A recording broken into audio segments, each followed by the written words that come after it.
उपस्थित हमारे सत्संग प्रेमी सजना, श्रद्धामयी माताओं बहनों, काफी देर से सत्संग आप श्रवण कर रहे हैं। महात्मा की भजन का रस्ता साधन आप हृदय में कर रहे हैं। अभी आपने बहुत ही सुंदर भजन सुना भाई जी से। जगत सभी रूठे पर मेरे सदगुरु न रूठे, जिन्ना सदगुरु रूठे तजमानत कर्मी छूटे। इसीलिए सदगुरु रूठिया हो तुरंत मनाविए, कोई कर दीन आदीन गुना बख्शावे। संत महात्मा के जाकर के सजनों, कृपा के बिना, सदगुरु की अनुकृपा के बिना कभी भी त्रिकाल में कल्याण नहीं हो सकता है। सदगुरु कबीर साहब अपने ग्रंथ में लिखते हैं, गुरु सीढ़ी से उतरे, सीढ़ी कहते हैं निसंडी सीढ़ी, गुरु सीढ़ी से उतरे शब्द विमुखा हो। गुरु की ज्ञान की सीढ़ी से कोई उतर जाता है, च्युत हो जाता है, गिर जाता है, अर्थात गुरु के शब्द से विमुख हो जाता है। तिनको काल घसीटे राख सके नहीं को, उनको काल घसीटेगा कोई दुनिया में रखने वाला है नहीं। कबीर गुरु के रूठते, कबीर हरि के रूठते, गुरु के शरणे जाए। भगवान रूठ जाए तो गुरु बचा देते हैं, गुरु के शरणे चले जाए। पण कहें कबीर गुरु रूठते हरि नहीं होत सहाय। यदि गुरु रूठ जाए तो उनका किया हुआ सब जोड़ जाए, और गुरु की कृपा हो जाए तो सब छूट जाए, नहीं तो सजना सब बेकार है। इसीलिए संत महापुरुष कहते हैं कि गुरु सम को जग में हितकारी, गुरु के समान दुनिया में कोई हितकारी नहीं है। संसार में सब जाकर के सजना हितकारी है, गुरु ही संसार में हितैषी है। तो गुरु सम को जग में हितकारी, कलिमल ग्रसित अदम सट पामर बहुतारे नर नारी। पाप से मुक्त कराने वाले संसार में हमारे सदगुरु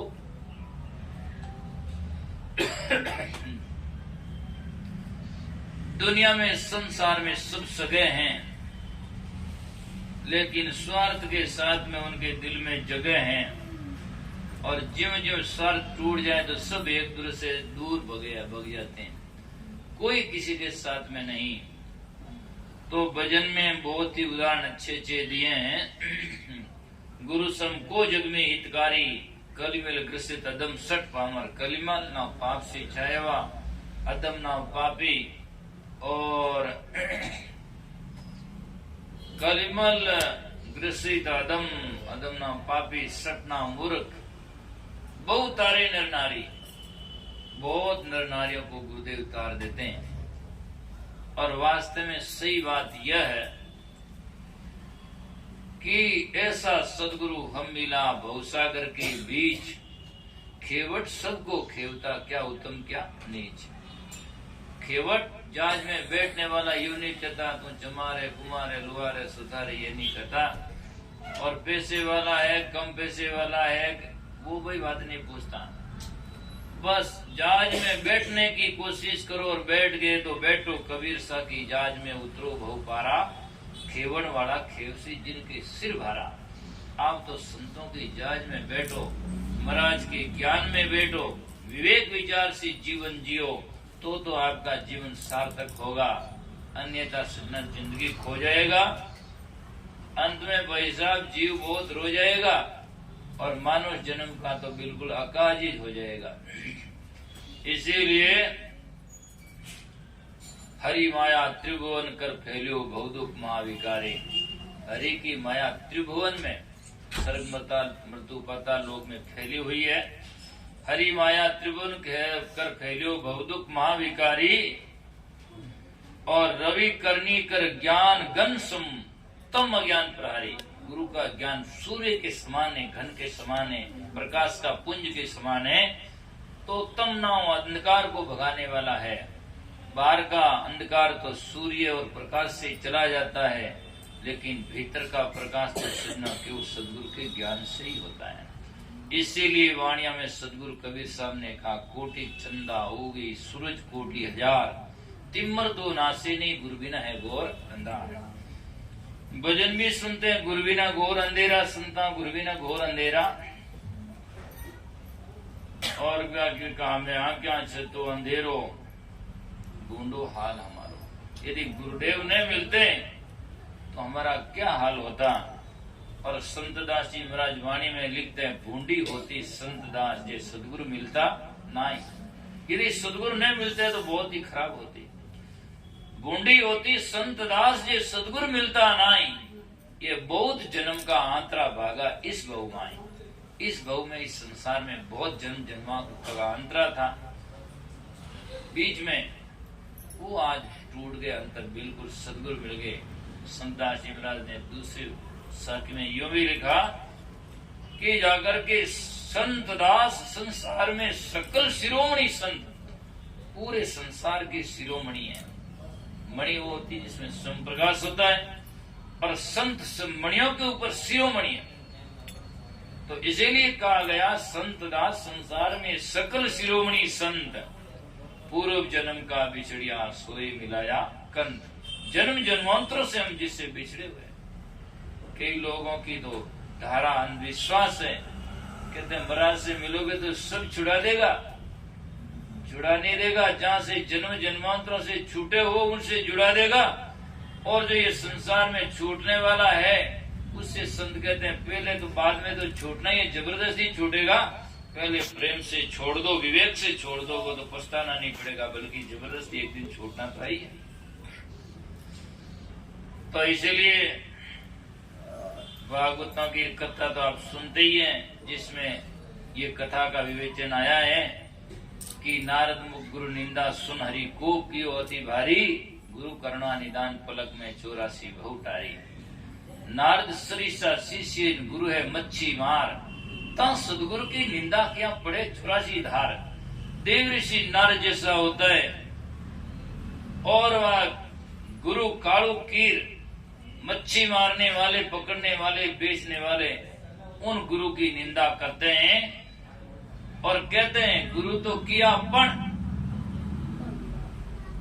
जा रहे नारद 84 में जाना पड़ेगा। अब गुरु के पण लगाया जिसमें 84 में जाना पड़ता है, और गुरु के दोष मन लगाते हैं, उनका क्या हाल होगा जिसकी कोई बात ही नहीं है। कबीर साहब बीजक में लिखते हैं, गुरुद्रोहियो मन मुखी नारी पुरुष वे विचार, ते नर 84 भोगे जोलो चंद दिवाकार। वो नर 84 में जय जब लग चांद और सूर्य है, तब तक वो 84 की लाख योनियों भटकते जाएगा। इसलिए गुरु की निंदा जो मुख कर ही, तो सुकर स्वान जन्म सो दर ही, नुग्रा करे मुक्ति की आशा, कैसे पावे मुक्ति निवासा। नुग्रा नर सुमरण करे, जो गुरु की शरण में गया नहीं वो तो नुग्रा ही है, लेकिन जाकर भी नहीं समझा तो उनसे ज्यादा नुग्रा है। क्योंकि आंख वाला तो जाकर खड्डे में पड़े तो कोई नई बात है ही नहीं, लेकिन जो आंख खुली है जाकर पड़े तो ये समझना कितनी गलत बात है। कबीर साहब साकी में लिखते हैं, मन जाने सब बात, मन सब बात जानता है, मन जाने सब बात जान बूझ अवगुण करे। कबीर काहे की कुशलात ले दीपक कुएं पड़े। उसके जीवन में कुशलात सुखी सुख कैसा आएगा, जो दीपक लेकर कुएं में जाकर गिरता है। इसीलिए संत महापुरुष कहते हैं, गुरु करुणा निदान पलक में 84 भेटारी। ऐसे देव ऋषि नारद को गुरुदेव करुणा कर गए, बोले कौन तेरे को भेजने वाला, विधि बताई और 84 से मुक्त कर दिया। तो कहते हैं, हरि के कृत जीव जाय रसा तक। लोग कहते हैं सब भगवान की है कृपा, तो भगवान के किए हुए जीव या पैदा किए वो समझो समझाने का तरीका है या, लेकिन कितने जीव दुखी है, लेकिन जिन पर सदगुरु कृपा कर देते हैं उनको सदा सदा के लिए मुक्त कर देते हैं। इसीलिए कहा, राम का रचा जीवड़ा 84 में जाई, पर सदगुरु हंदा संत दास मिले ब्रह्म के माए। रज्जब साहब की वाणी बड़ी गजब है। रज्जब साहब कहते हैं जीव रचा जगदीश ने बांध्या काया माए। मान लो लोग कहते भगवान ने जीव की रचना की, वो बात समझाने का तरीका है, पर मान ले तो उन्होंने रच करके काया में बंधन कर दिया। जीव रचा जगदीश ने बांध्या काया माई, पर जन रजब मुक्ता क्या सदगुरु समझुया नहीं। वो तो बंधन में डाल दिया और सदगुरु से मुक्त कर देते हैं। इसलिए सदगुरु की परमेश्वर से संत बड़ा जिनका क्या अनुमान, हरि माया आगे धरे संत रहे निर्वाण। एक संतों ने एक साखी लिखी,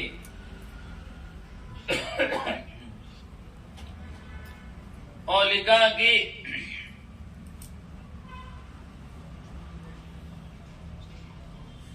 नीचा से ऊंचा करे भगवान परमात्मा कर्म, नीचा से ऊंचा करे भगवत भांडा फोड़। भांडा फोड़ना इन शरीर को छोड़ने के बाद में दूसरा जन्म में ऊंचा कर देते हैं। कोई ऊंचे घर में अवतार जन्म ले ले या कोई धनी बन जाए, ऐसा बन जाए। तो के नीचा से ऊंचा करे भगवत भांडा फोड़, हरि तो करे जन्म अगले। भगवान अगले जन्म में ऊंचा कर सकते हैं, पर संत करे इस ठोड़। संत इसी ठोड़ में ऊंचा कर देते, इसी जन्म में ऊपर कर देते।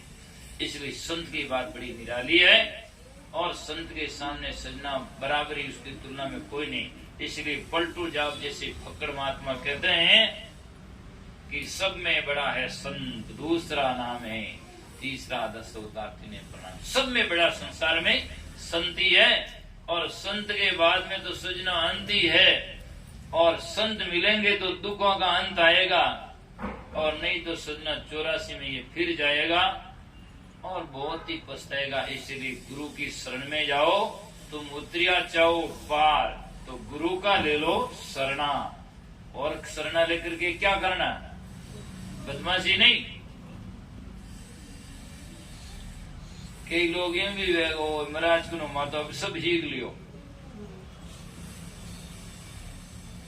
अब तो कहीं अपनी जरूरत है। ऐसे भी बहुत सारे लोग उदाहरण सुनते हैं।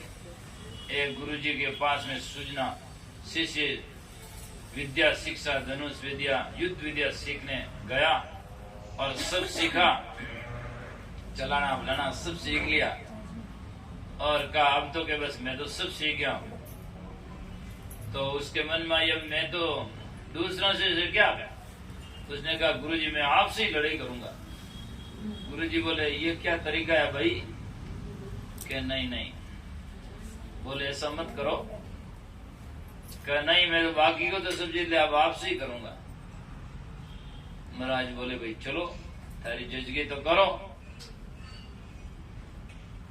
परसों आ जाना भाई युद्ध क्षेत्र में। गुरुजी ने एक लुहार को बुलाकर बुलाया, अरे भाई इधर आ कि क्या 20 फुट तलवार की म्यान बना देना।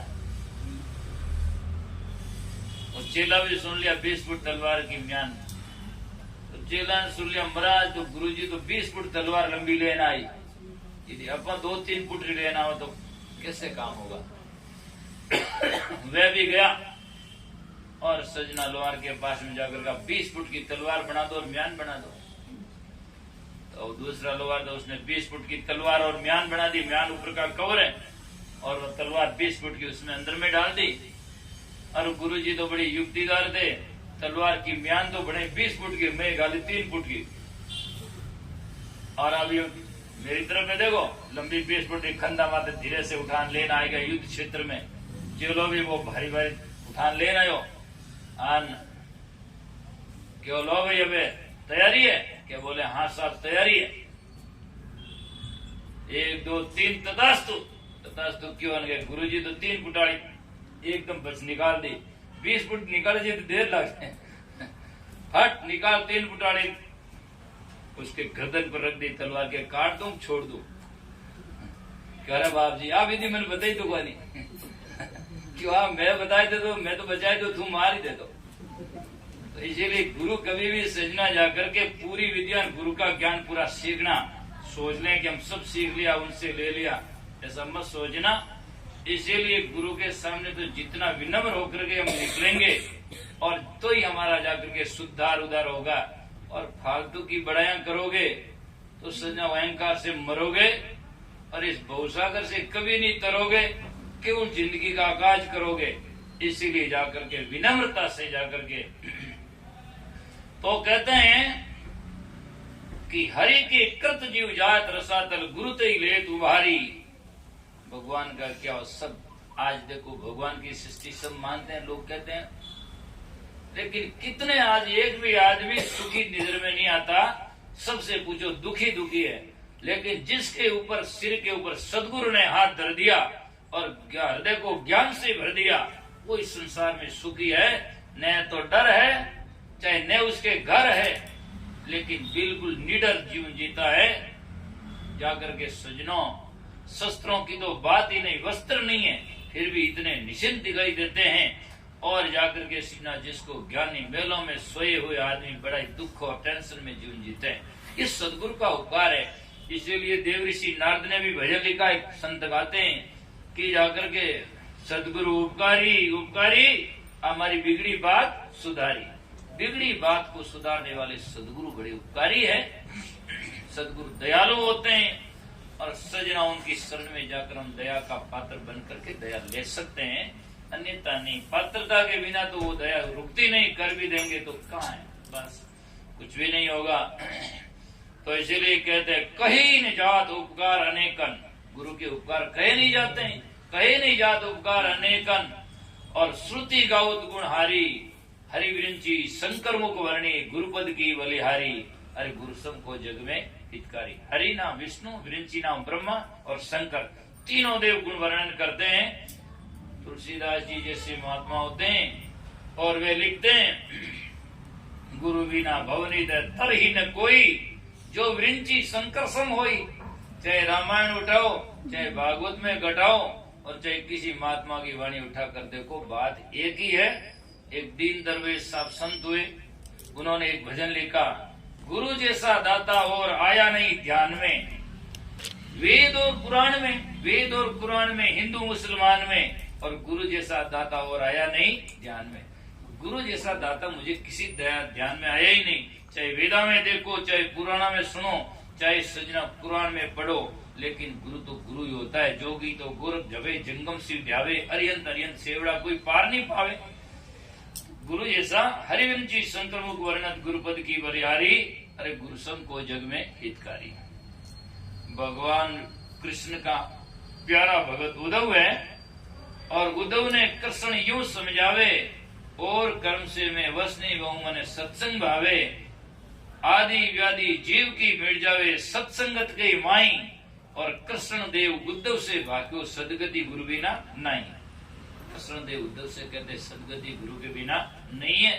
इसीलिए सजना चौथी आरती चारू पूजा, गुरु सम देव और नहीं दूजा। तो इसीलिए जाई संधि और काल को फैलियो, चमदिस फंदो भारी। इस सजना जार करके वाणी के लक्षण एक जाई, संधि, काल और लास्ट में होता सार। सार को लगना चाहिए। जाए का मतलब होता है जो नहीं है और उसको झुंझलापन से दिखता है। और संधि जहाँ मेल है, जैसे आत्मा और परमात्मा को लोग बजा करके या जड़ और चेतन को एक समझ जाते हैं। और जाकर अविद्या जाई है और जाकर के अनात्मा और आत्मा को एक समझना, जाकर के संधि। और काल है, जाकर के उसमें सजनों समय में जान लेते हैं, मान लेते हैं। जाई संधि और काल को चौंदिस फेरियो बंदो वारी, सात शब्द से सब प्रकायो, गुरु कबीर बलिहारी। अरे गुरुसम को जग में हितकारी, कलिमल कृषि दम सट पामर बहुतारे नर नारी। तो सजना ऐसे गुरु की मानता है, और कोई विवेकी होता वो जानता है, और गुरु न समझे तो वो अज्ञानता है। शुक्राचार्य जैसा राक्षसों के भी गुरु है। राक्षस भी शुक्राचार्य को गुरु मानते हैं। अब राक्षसों कोई बियो भी तो वह जी को गुरु नहीं माने, बाकी देवता तो माने ही है, राक्षस भी माने, और मनुष्य और संत और हंस तो मानते ही है। अब कोई राक्षस से नीचे श्रेणी में हो और वो गुरु न माने और न जाने, वो उनकी बात है, लेकिन कल्याण तो गुरु के द्वारा ही होगा। तो समय भी हो गया है, एक भजन थोड़ा विराम बोल करके विराम देंगे।